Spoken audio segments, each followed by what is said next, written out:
For your safety, please remember to stay seated at all times and keep your arms, legs, and belongings in. And please be courteous to your fellow passengers to make sure they can hear for the entire tour. We are also happy to answer any questions you might have. We just ask that you hold on to them until the end of the tour. Please and thank you. And before we head on out, guys, just make sure you have your seatbelts back. Major wreck. There's no seatbelts on this thing. Sorry, a bad joke for you guys there. Just a fair warning though, there's going to be a couple of bad jokes along the tour, but I'll keep them at a minimum for us. So,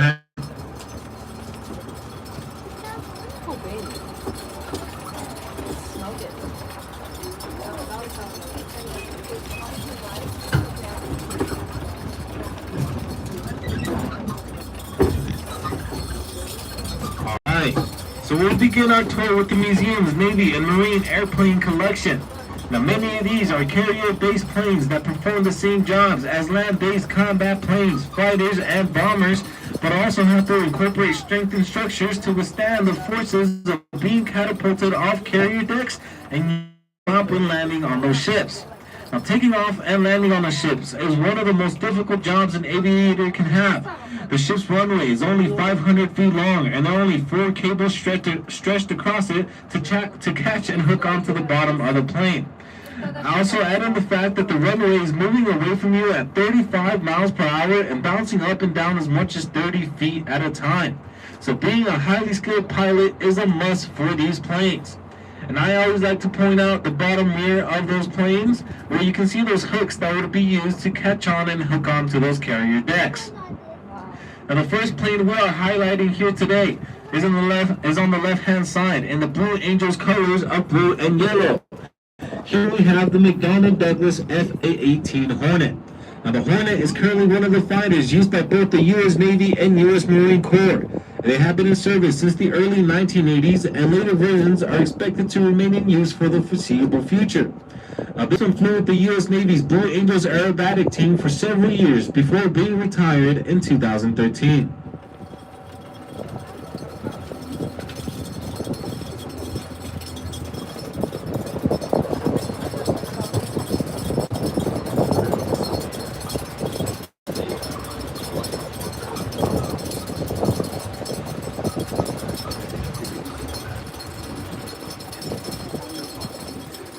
And on the left side of the tram, we are looking at the EA-6B Prowler. It's the gray aircraft with the long tube coming out of the nose. Now this is an electronic warfare aircraft designed to jam or destroy enemy radars. Now this Prowler has a unique history though. In the late 1990s, the Marines needed more Prowlers. So one of the ways they got them was to refurbish old aircraft and put them back into service. Now for this plane, 3 Prowlers were removed from storage at a marked facility here in Tucson, also known as the Boneyard across the street. Now the parts from those 3 Prowlers were combined into this plane. Now this plane went into service in 2004, and because of the way it was built from the parts of several aircraft, it got the nickname Franken Prowler.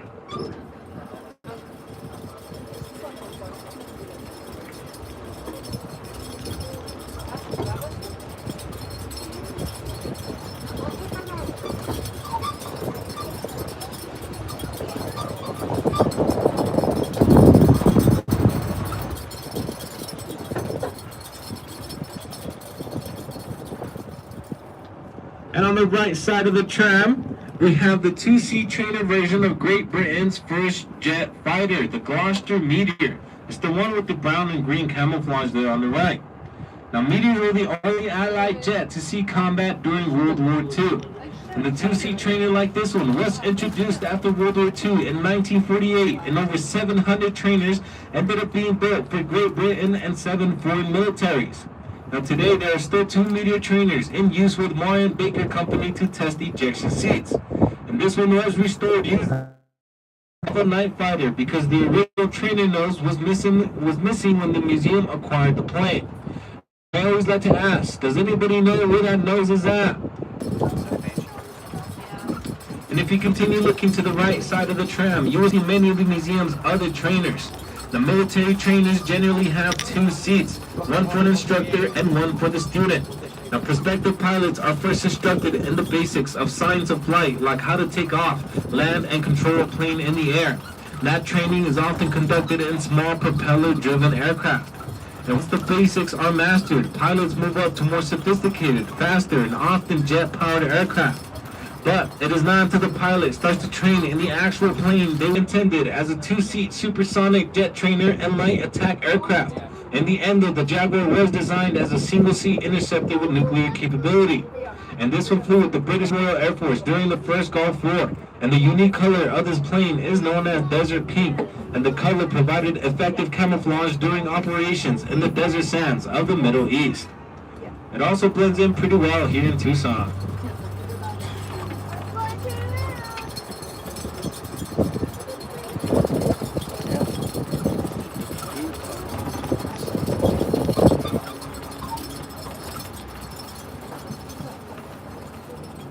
And the yellow and black plane to the right is known as a Fokker C-31 troop ship, the militarized version of the F-27 Friendship airliner designed in the Netherlands. Now this is one of two that were delivered to the United States Army to be used by the U.S. Army Golden Knights parachute demonstration team and was in use with the team from 1985 to 2018. Now, members of the Golden Knights perform at air shows and competitions around the world, as well as take celebrities and heads of state on tandem jumps, including former President George H.W. Bush in 2004.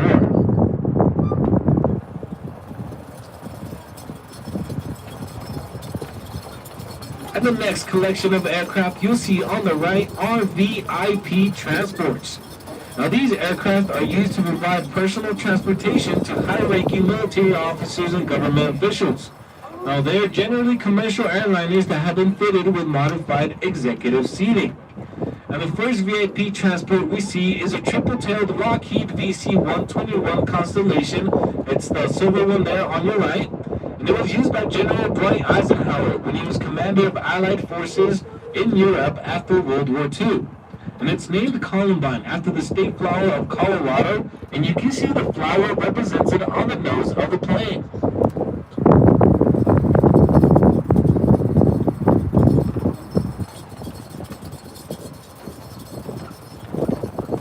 And right next to the Columbine, we have the green VH-34 Choctaw helicopter. It's an Army VIP transport helicopter that was converted from a cargo and troop transport helicopter. Now this one carried Presidents Eisenhower, Kennedy, and Johnson between 1960 and 1964. But beginning in 1964, all presidential helicopter operations were transferred to the U.S. Marine Corps instead of the Army. And Choctaws remained in use as cargo and transport helicopters until their retirement from military service in 1974.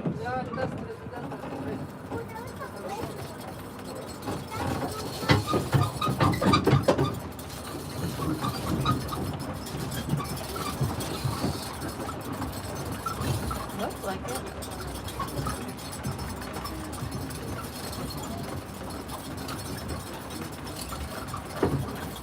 It's the newest one.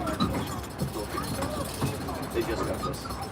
Now these next two planes we'll see on the right here have both used the call sign Air Force One, meaning they have both been used to carry United States presidents. Now the first is the military adaptation of the Boeing 707 airliner, which the Air Force called the VC-137B. Now this one was introduced to the presidential aircraft fleet in 1959 and is the second of 5 VC-137s to serve the executive branch. Now during most of its service life, it was used to carry large groups of VIPs, but it did carry President Kennedy on at least one occasion. And in 1981, this plane was used to bring the 52 American hostages held in the embassy in Iran back to the United States after their release. On this occasion, the aircraft used the call sign Freedom 1. Now, the call sign was used again in 1991 when the plane was used to carry American prisoners of war back from Iraq at the end of the Gulf War. And just before its retirement, the plane also served as Air Force 2 carrying Vice President Al Gore.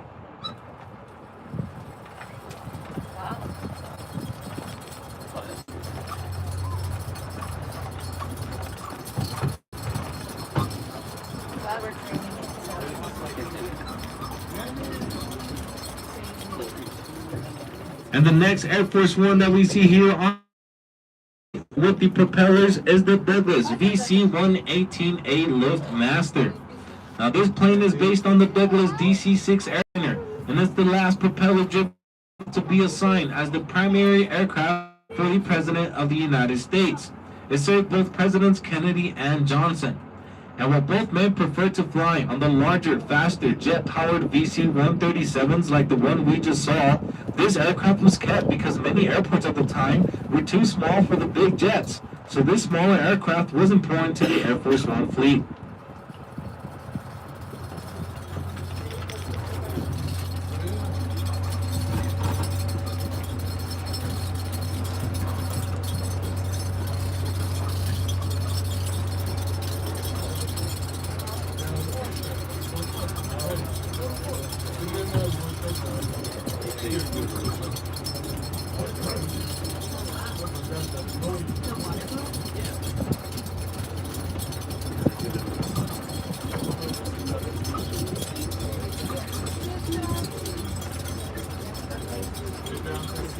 Now this building here to our left is the 390th Memorial Museum.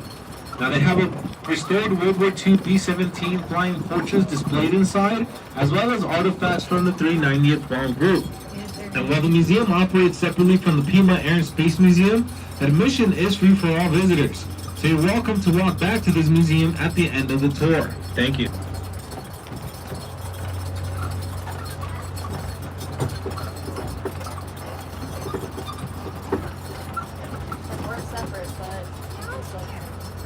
Now this group of planes here coming up to our left are some of my favorites. They are known as the Harriers. Now this is the world's most inclusive collection of the most significant versions of the vertical takeoff and landing jet fighter. Originally designed by Hawker Aviation in the United Kingdom, the Harrier was adopted by the British military and U.S. Marine Corps in the 1970s. Now, four rotating nozzles underneath the wings direct the exhaust from the engine downward for vertical flight. And the silver aircraft in the middle of the row with the zero on its side is an experimental Kestrel prototype. Now, the other aircraft, all of which were built in England, served in the British Royal Navy, Air Force, or with the United States Marine Corps. And I'll be honest with you guys, I thought Harriers only existed in video games until I started working here.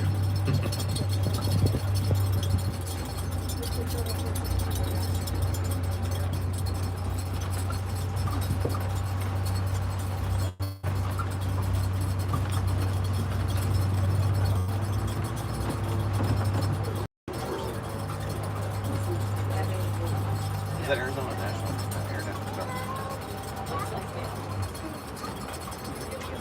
And next up is our United States Air Force supersonic jet fighters. The introduction of jet engines at the end of World War II brought the quest for ever faster speeds to the forefront of fighter airplane development in the 1950s and 60s. Now, the military de-emphasized the maneuverability of the dogfight era and emphasized long-range missiles for air-to-air combat. Now, excellent examples of this design philosophy are the two light gray colored aircraft on the right side of the trap. Now, we have the F-102 Delta Dagger. It has red markings on the tail, and the F-106 Delta Dart has yellow tail markings. Now, both these aircraft were designed as high-speed interceptors, and their mission was to fly out at supersonic speeds to intercept enemy bombers before they could reach the coast of the United States. Now, the plane's triangular or delta-shaped wings are very efficient at high speeds, but make it significantly less maneuverable than planes with other wing types.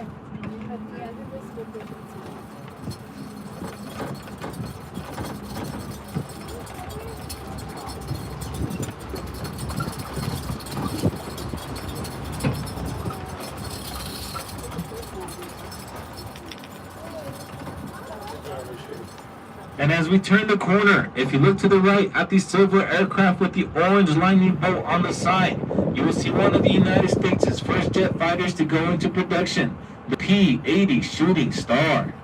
Now, all major powers on both sides of World War II worked to develop jet-powered combat aircraft during the war. Now, Germany was the first to fly a jet-powered aircraft in 1939. And by 1944, Germany, Great Britain, and the United States had all designed their first combat jets. Now, and Germans both put jets into combat during World War II.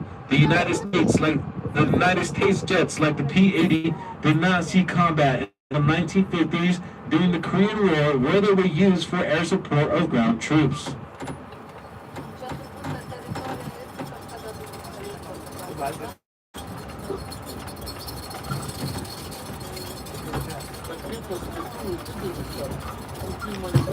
And this isn't part of the tour, but I always like to mention this building here in white to our right is an old United States Air Force barracks.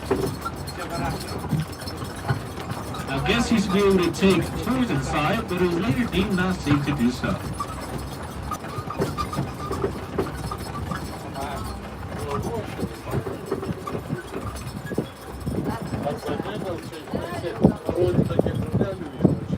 And always on your left, you'll see a rather unusual looking plane. The one missing most of its parts here is the Bud RB-1 Conestoga, built during World War II. Now the U.S. government believed there would be a shortage of aluminum available to build aircraft, so they sought designs for aircraft made from what were called non-strategic materials.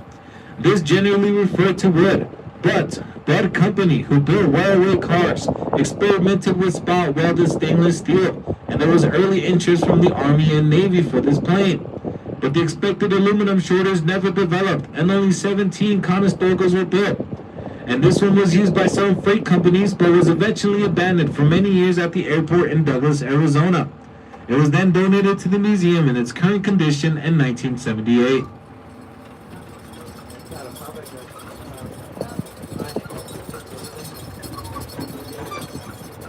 And if you look to the right side of the tram, you will see on display aircraft made up of light civil aircraft of the 1930s, 40s, and 50s. Now these aircraft were designed and built to provide personal transportation for individuals. Now the military also used these as small transport aircraft for pilots who had been assigned to non-flying duties to help keep up the flight skills. Now many of these planes were sold as kits that pilots would then build themselves in their own backyard. And I don't know about you guys, but I would not fly a plane I built in my own backyard.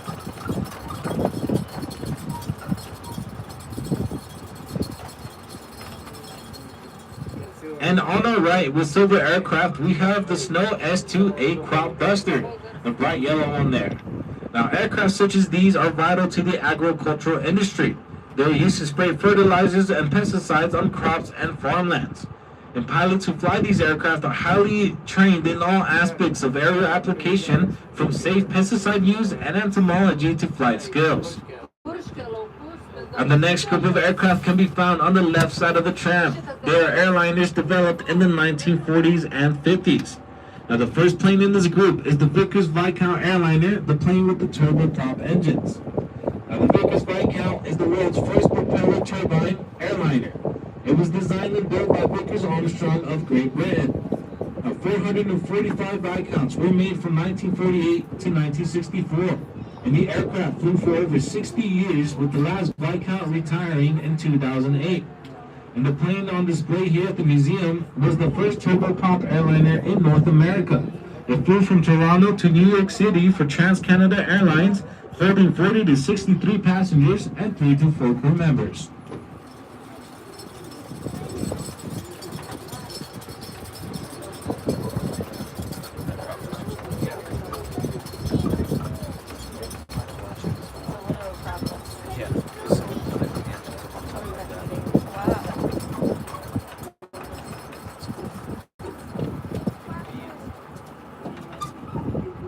And if you look to your right at the plane with the yellow wings and gray body, you'll see the Sikorsky S-43 Baby Clipper, an airliner from the 1930s also used by the Navy and Marine Corps. Now in the 1930s, many airliners were designed as seaplanes like this one because airports were not common, but lakes, rivers, and oceans made useful substitutes. Now the Baby Clipper could hold 15 passengers and 3 crew members. And this plane flew for Inter-Island Airways in Hawaii in the 1930s and 40s. It later flew in Alaska, where it was damaged in an accident in the 1950s, and it spent the next 30 years underwater in a lake. It was then recovered by a member of the U.S. Marine Corps, and it was restored and later loaned to our museum, which is why you see the marine colors on it.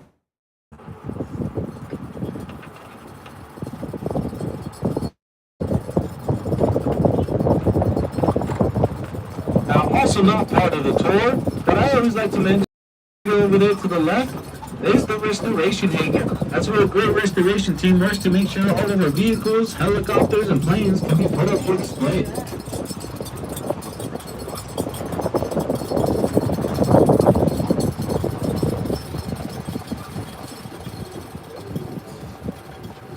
And after World War II, we saw the next generation of airliners take shape in the form of the Constellation, nicknamed Connie.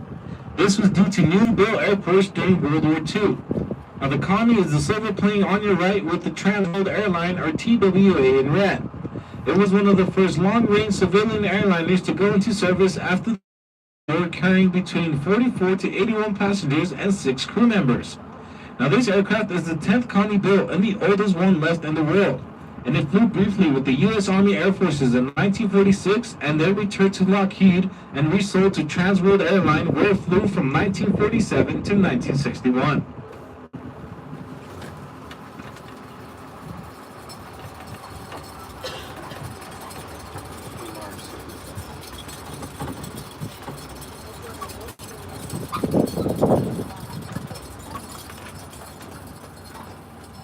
And we are now moving on from commercial airliners to military cargo aircraft. The development of military cargo planes focuses on the size of the plane, as the military needs to move large amounts of supplies, equipment, and troops. So if you look to the right side, over there, the huge blue plane by the 390th Memorial Museum, you will see one of the only 2 existing Mars aircraft, the Philippine Mars. Now, only 7 were produced and primarily served as cargo aircraft with the U.S. Navy from 1945 to 1956. Now, they are the largest operational flying boat with a wingspan of 200 feet and are approximately 117 feet long. The flying boats are designed to land on water and do not have any landing gear. So the wheels you see on there are its breaching gear used to remove boats from the water for maintenance and storage. And after retiring from the Navy, the Philippine Mars became a firefighting aircraft for a timber company, being outfitted to hold 7,200 gallons of water. It stayed in service until 2006, when it was retired from flying.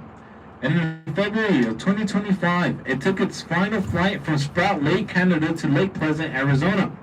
It was then dismantled at Lake Pleasant and transported here to the museum, where it was reassembled for display. And actually just got put on for display 2 weeks ago. A very new plane for you guys. We're lucky we get to see that one. Very rare.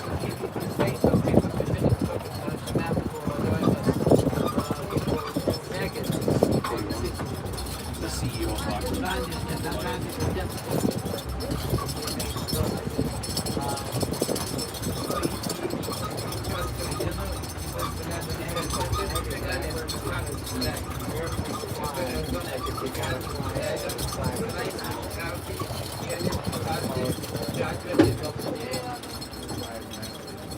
Now this plane here to our left is a Douglas C-54 Sky Master. It's got that yellow by his nose that says MATS. Now these cargo planes are based off the DC-4 airliner. The first Skymaster started as commercial airliners but were commandeered by the Army Air Forces in early 1942, and requests for cargo versions soon followed. Now C-54s are best known for participating in the Berlin airlift that took place between June 1948 and September 1949. In the largest humanitarian effort ever, 2.3 million tons of food, medicine, fuel, and other supplies were delivered to West Berlin, mostly in C-54s. Now, the museum C-54 that you see here participated in the Berlin airlift from September 1948 to January 1949. So a lot of good came from that plane there.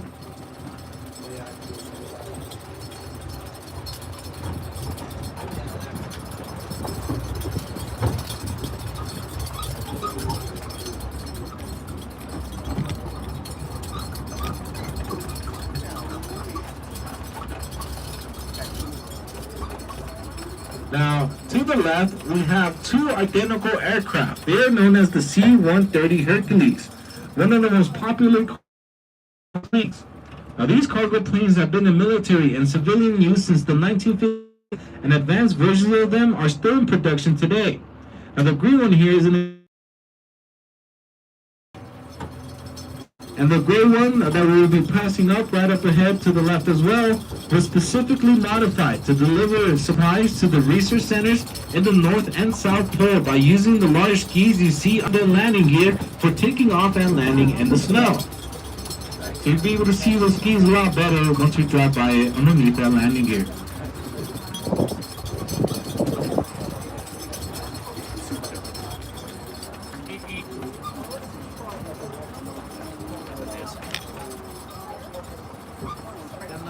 Now, the military is not the only organization that needs to move large objects.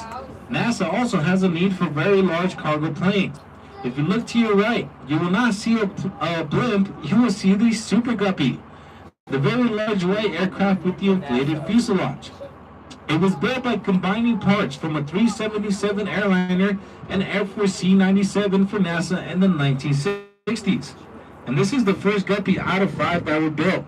They were used to carry sections of rockets, the Apollo space capsules, moon landers, and even whole other planes.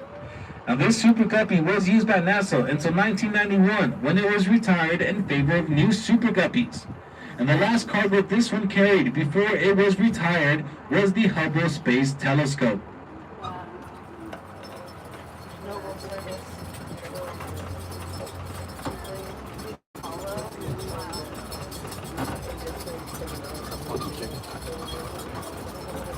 Alright guys, how's everybody enjoying the tour so far? Everybody having a good time? I hope you are at least.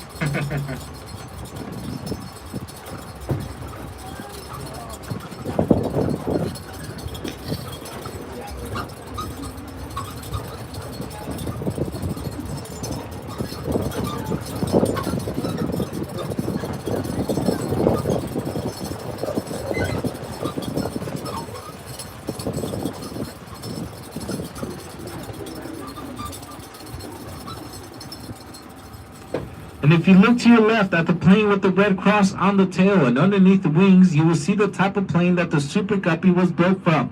This is the C-97 Stratofreighter by Boeing. Now the Boeing C-97 was developed after a request by the U.S. Army Air Forces for a transport aircraft based on the B-29. It first flew in 1945 and proved to be a very successful and versatile aircraft. So much so that Boeing modified the design slightly to create their first post-war airliner, the Boeing 377. And in 1969, this aircraft was loaned to the International Red Cross to fly relief supplies into Nigeria during the Civil War, which is why you see the red crosses on the plane.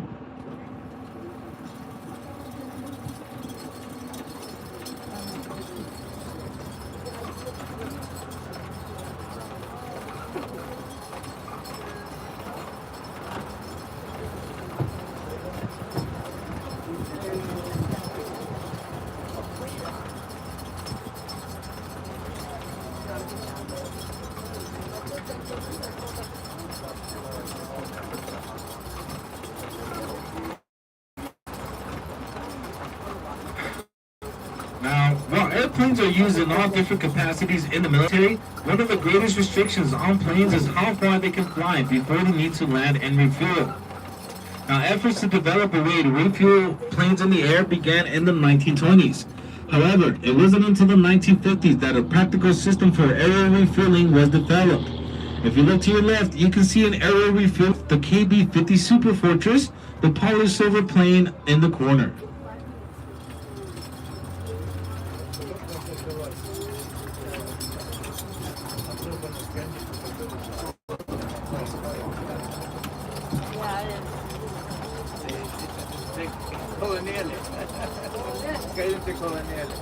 That Super Guppy is crazy. Is that a Skyraider? That Guppy is crazy. Looks like a whale. That Skyraider is one of the models.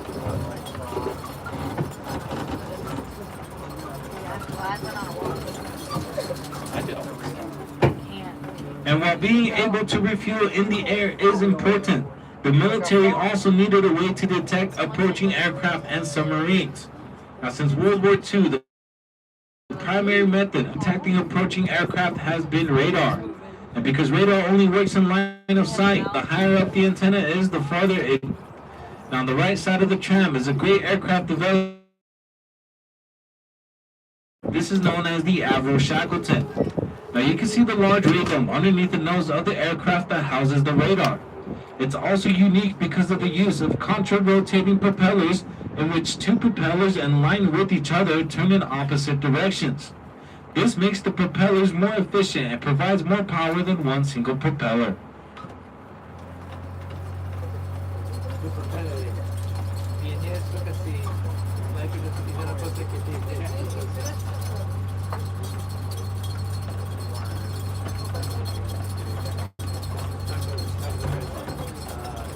And moving back to the left side of the tram, you will see some of our long-range bombers. Long-range strategic bombing was developed during World War I to attack industrial and military targets far away from the front lines of battle. Now, the small and ineffective raids of World War I gave way to the huge air battles of World War II, with thousands of aircraft battling through the skies of Europe and Asia. And the development of the atomic bomb at the end of World War II gave new importance to the development of even larger and longer range bombers. Now, the first of the post-war bombers to enter service with the U.S. Air Force was the giant aircraft to the left side of the tram. It is known as the B-36 Peacemaker.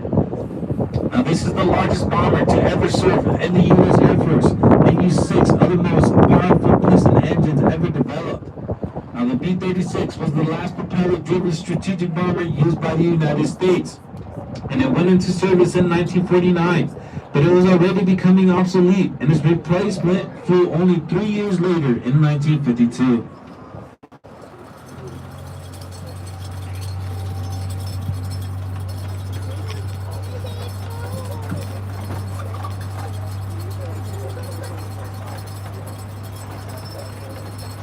Yeah, whenever you want to go look at it again, you go for it. Well, we can go check out the decent that's air finish in there.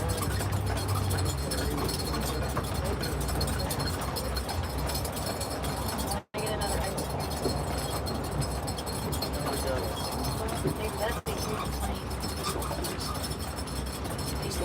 Yeah, they do. Wow.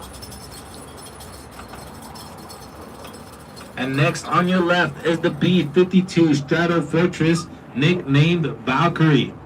Now, this is a later version of the plane that was introduced in 1959 and served until 1994. And this aircraft served in the 1991 Gulf War with Iraq and participated in what was at the time the longest combat mission flown in history. On the first night of the Gulf War in January 1991, this aircraft and several others flew from Barstow Air Force Base in Louisiana non-stop to Iraq and back, launching cruise missiles at targets near Baghdad. In all, the planes were refueled 4 times in the air and flew for a total of 35 hours before landing.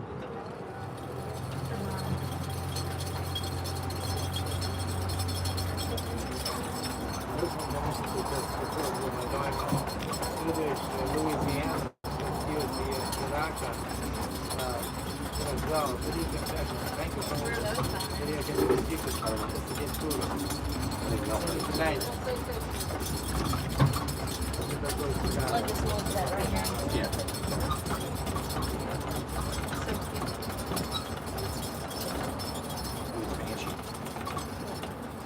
And the next B-52 on display on the left with the black bottom is the B-52D, nicknamed Lone Star Lady.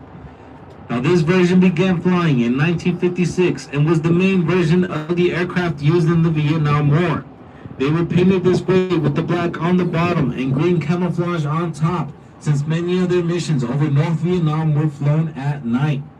And from 1962 to 1974, the United States dropped over 7 million tons of bombs on Vietnam, Laos, and Cambodia. And the last B-52 left the assembly line in 1962, and today 58 of them remain in active service and are expected to be used until 2050. And to the right side of the tram, we have a collection of foreign aircraft that were built outside of the United States. Aircraft represented here were built in China, Denmark, France, Germany, Great Britain, Poland, the Soviet Union, and Switzerland. They consist of trainers, fighters, and fighter bombers.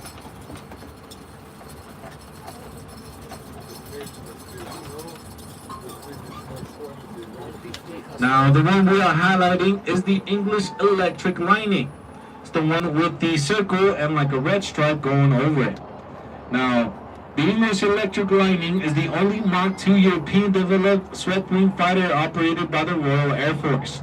Now, the lining entered service with the Royal Air Force in 1960 as a bomber interceptor, and its mission was to defend the United Kingdom from Soviet bombers, and versions of the lining remained in service into the late 1980s. And the lining represented great advancements in performance and technology. Its power-to-weight ratio enabled the aircraft to stand on its tail and exceed the speed of sound in a vertical climb. However, the lining had a limited range of only 800 miles because it used too much fuel.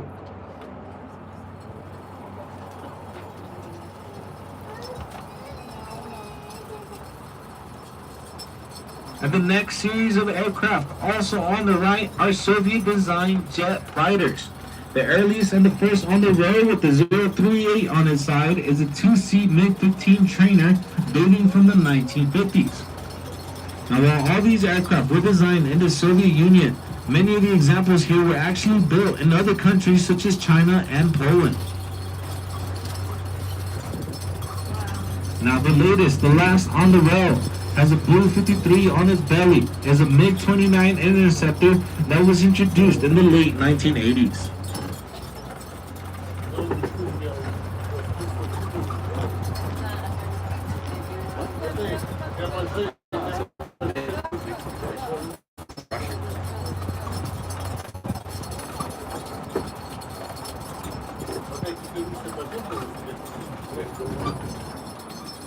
And to the left of the tram is most of the museum's collection of helicopters.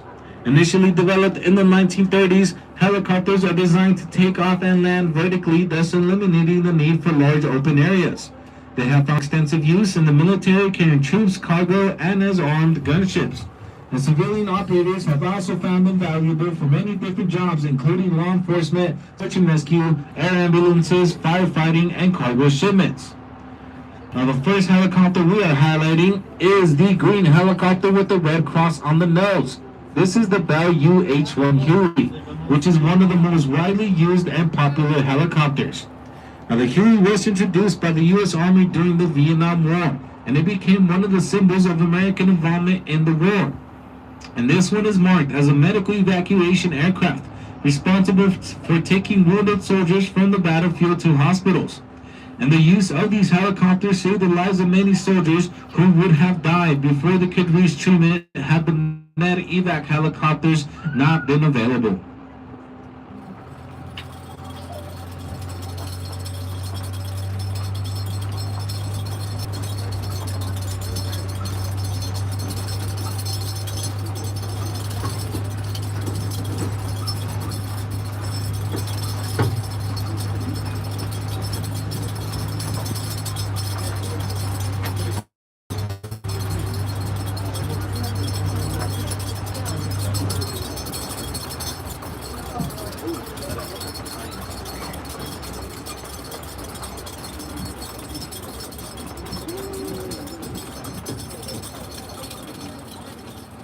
Now, on the right side of the tram is one of the largest heavy-lift helicopters developed for the United States Army.